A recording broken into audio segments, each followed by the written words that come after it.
L'amour. C'est un sujet qui fascine, n'est-ce pas? On en parle tout le temps, mais sa longévité, ça reste un vrai mystère. Comment certains couples font-ils pour que la flamme reste intacte, année après année? Est-ce qu'il y aurait une sorte de mécanique de l'amour qui peut s'apprendre? C'est justement ce qu'on va explorer ensemble aujourd'hui. Cette fameuse phrase « je l'aime comme au premier jour », on l'a tous entendue ou peut-être même déjà prononcée. Mais est-ce que c'est vraiment possible après 10, 15 ou même 20 ans de vie commune? La réponse, on va le voir, est bien plus nuancée qu'un simple oui ou non.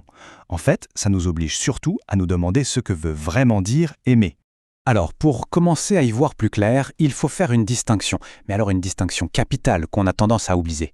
D'un côté, il y a le coup de foudre, la passion des débuts, et de l'autre, il y a l'amour qui se construit dans la durée. Et croyez-moi, ce n'est pas du tout la même chose. Regardez bien cette opposition, elle est assez frappante. D'un côté, on a le fameux « tomber amoureux ». Ça, c'est la passion. Une impression, c'est basé sur une image qu'on se fait de l'autre, une image souvent idéalisée. C'est presque une relation avec soi-même, où l'on a ce désir de posséder l'autre. Et puis de l'autre côté, on a le verbe « aimer », tout simplement. Et là, on est dans une construction, basée sur la connaissance réelle de la personne. C'est un amour qui ne cherche pas à contrôler, mais au contraire qui veut que l'autre soit libre. On passe en fait d'une projection à une véritable connexion. Et justement, cette notion de liberté, elle nous plonge au cœur d'un paradoxe philosophique immense, un paradoxe qui a été brillamment analysé par Jean-Paul Sartre. Aimer, c'est vouloir posséder l'autre comme être libre. Prenez une seconde pour y penser. Cette phrase de Sartre est vertigineuse en fait. C'est un véritable casse-tête. On veut que l'autre nous appartienne, mais par un choix libre de sa part. On a besoin de sa liberté parce que sans elle, son amour ne vaudrait absolument rien. C'est ça tout le paradoxe. C'est un peu le problème de la potion magique, vous voyez. Imaginez un instant que vous ayez une potion qui puisse forcer quelqu'un à vous aimer éperdument. Est-ce que cet amour aurait encore la moindre valeur? Bien sûr que non. On arrêterait probablement de l'aimer en retour, parce que son amour ne serait plus un don, mais une contrainte. L'amour d'un automate, ça n'intéresse personne. Bon d'accord, le constat est posé. Mais alors, comment on fait? Comment on peut bien résoudre cette équation qui a l'air insoluble?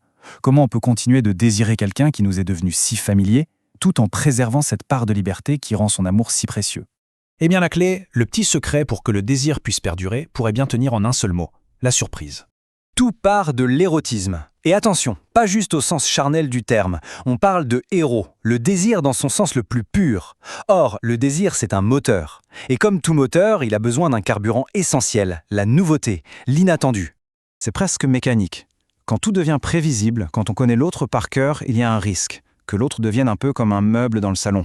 On sait qu'il est là, mais on ne le regarde plus vraiment. À l'inverse, l'imprévisibilité, un petit geste inattendu, c'est la preuve ultime de sa liberté. C'est comme un petit rappel qui dit « Attention, je ne suis pas acquis, je peux encore t'étonner ». Et là, attention, on ne parle pas forcément de grands voyages ou de cadeaux hors de prix, non. Le secret, il est souvent dans les toutes petites choses, celles qui viennent simplement briser la routine.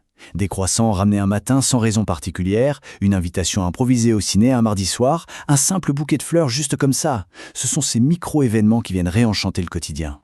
Et c'est vraiment ça le point crucial. Ce qui compte, ce n'est pas la valeur matérielle du geste, c'est la pensée qui se cache derrière. C'est l'acte gratuit, celui que rien, absolument rien, n'obligeait à faire. C'est une pure manifestation de liberté qui vient dire « j'ai pensé à toi, librement ». Et c'est exactement ça qui vient raviver le désir. Maintenant, si on va un peu plus loin, on voit que l'amour, s'il se nourrit de liberté, il repose aussi sur une sorte de contrat. Un contrat dont les règles sont en fait définies par les partenaires eux-mêmes. L'exemple le plus célèbre, et souvent le plus mal compris, c'est bien sûr celui de Sartre et Simone de Beauvoir. On dit souvent que leur couple était libre. C'est vrai, ils s'autorisaient ce qu'ils appelaient des amours contingentes. Mais il y avait une règle d'or, un pilier à leur contrat, la transparence absolue.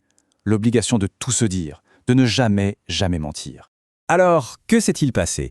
Le jour où Sartre a menti, où il a caché une de ses liaisons à Beauvoir, il a brisé ce pacte. Pour elle, la véritable infidélité, ce n'était pas l'autre relation en elle-même, c'était le mensonge. Ils n'avaient pas respecté la clause principale de leur contrat. La trahison n'était donc pas charnelle, elle était intellectuelle. Ce que cette histoire nous apprend, c'est qu'on peut tout à fait redéfinir les frontières de l'infidélité, déplacer les lignes de ce qui est acceptable ou non dans un couple, mais on ne peut jamais les supprimer complètement. Chaque couple, qu'il le formule clairement ou non, possède son propre contrat. Et la trahison, finalement, c'est simplement la rupture de ce contrat-là. Et tout ça, finalement, ça nous ramène à une question fondamentale, une question que chacun peut se poser. Pour soi, personnellement, où est-ce que ça commence, l'infidélité? Est-ce que c'est une pensée, Un désir qu'on partage avec quelqu'un d'autre? Un acte? Un sentiment caché? Au fond, il n'y a pas de bonne ou de mauvaise réponse, car tout dépend du contrat, qu'il soit écrit ou non, que l'on a passé avec l'autre.